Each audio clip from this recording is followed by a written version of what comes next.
नमस्कार, आप देख रहे हैं 9 भारत समाचार।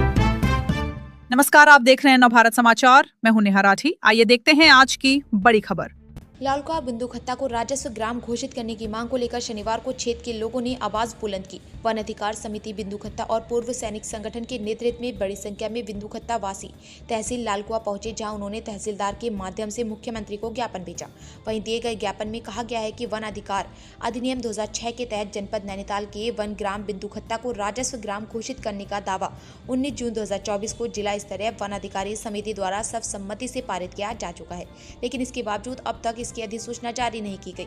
ज्ञापन में यह भी उल्लेख किया गया कि देश में वन अधिकार अधिनियम लागू होने के बाद लगभग 1600 वन ग्रामों को बिना वन भूमि अनारक्षित किए ही राजस्व ग्राम घोषित किया जा चुका, जिनमें उत्तराखंड के भी कई गांव शामिल हैं। ऐसे में बिंदुखत्ता के मामले में अलग प्रक्रिया अपनाना उचित नहीं। राजस्व ग्राम की अधिसूचना जारी करने की मांग उन्होंने सरकार से मांग की है कि जिला स्तरीय वन अधिकार समिति द्वारा 19 जून 2024 को पारित दावे के आधार पर बिंदुखत्ता को तत्काल राजस्व ग्राम घोषित करने की अधिसूचना जारी की जाए।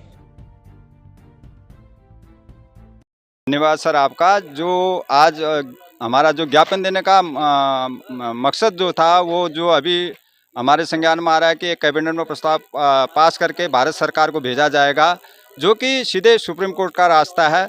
और सुप्रीम कोर्ट का हाल ही में एक निर्णय आप लोगों के संज्ञान में भी होगा, वो जो ऋषिकेश में हुआ है। तो अगर एक स्थिति में और एक जैसा जहाँ पर होता है, माना वन क्षेत्र हो या कोई एक स्थिति होती है, तो माननीय सुप्रीम कोर्ट का वो आदेश पूरे भारत में लागू होता है। अगर सुप्रीम कोर्ट अगर प्रस्ताव जाता, हो सकता है कल को जैसे ऋषिकेश में आदेश माननीय सुप्रीम कोर्ट द्वारा दिया गया, वही आदेश अगर यहाँ के लिए हो जाता है, तो फिर उसका खामियाजा यहाँ की जनता को ना भुगतना पड़े। इसलिए हम सरकार से मांग करने आए हैं कि जो वन अधिकार अधिनियम 2006 है, जो प्रस्ताव हमारा जिले से स्वीकृत है और शासन में लंबित है, तो उसी पर कार्रवाई की जाए। वन अधिकार अधिनियम 2006 के तहत बिंदुखत्ता को राजस्व गाँव बनाया जाए, यही मांग को लेकर हम यहाँ पर एकत्रित हुए हैं। अब मेरे समझ से परे है कि बार बार, जबकि हर बार जब भी शासन स्तर पर बैठकें हुई हैं, उसमें माननीय सुप्रीम कोर्ट का हवाला देते हुए प्रस्ताव भारत सरकार को नहीं भेजा गया है। वो इस ज्ञापन में हमने लिखा हुआ कब कब क्या क्या हुआ। तो आज फिर से सुप्रीम कोर्ट या माननीय वन एवं पर्यावरण मंत्रालय को प्रस्ताव भेजने का जो यहाँ जो जनप्रतिनिधि बार बार उस पर जोर लगा रहे हैं, वो मुझे तो दुर्भाग्यपूर्ण लगता है, क्योंकि वन अधिकार अधिनियम से ही ये कार्रवाई होनी चाहिए। हमारा प्रस्ताव जो है जिले से पास हो चुका है और उस पर ही कार्रवाई हो, हम ये चाहते हैं।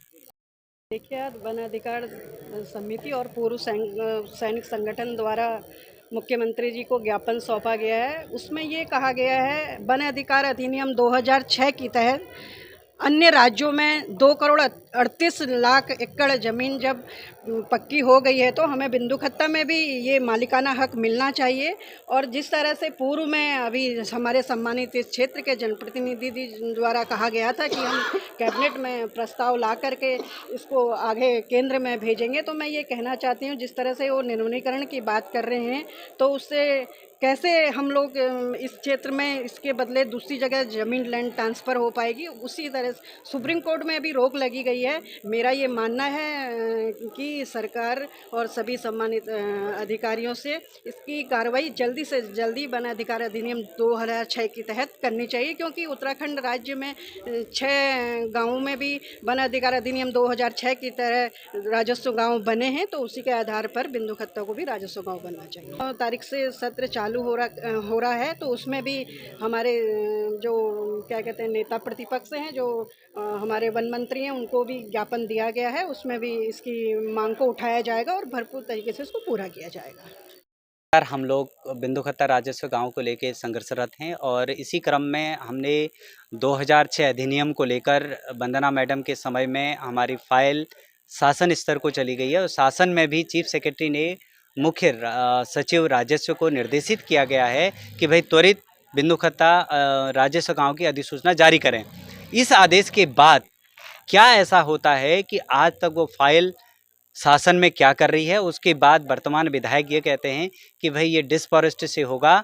अगर डिसफॉरेस्ट होता है तो ये केंद्र सरकार जाएगा, केंद्र में वन एवं पर्यावरण मंत्रालय और जो है सुप्रीम कोर्ट के बिना एनओसी के माध्यम से रेवेन्यू विलेज अभी तक 2006 अधिनियम आने के बाद से लेके अभी तक कहीं भी अन्य राज्यों में ऐसा नहीं देखा गया है।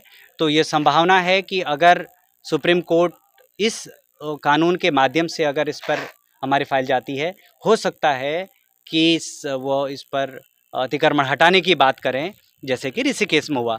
इस चिंता से हम लोग, इस शंका और चिंता से हम लोग बहुत परेशान हैं। इसीलिए हम मुख्यमंत्री से ये निवेदन करना चाह रहे हैं कि भाई हमको एफआरए के तहत जो फाइल हमारे शासन में है, चीफ सेक्रेटरी ने भी उसमें आदेश किया है, कृपया उसका जो है संज्ञान लेते हुए एफआरए के तहत बिंदुखत्ता का राजस्व गांव घोषित करते हुए पंचायती राज व्यवस्था का शुभारंभ करें।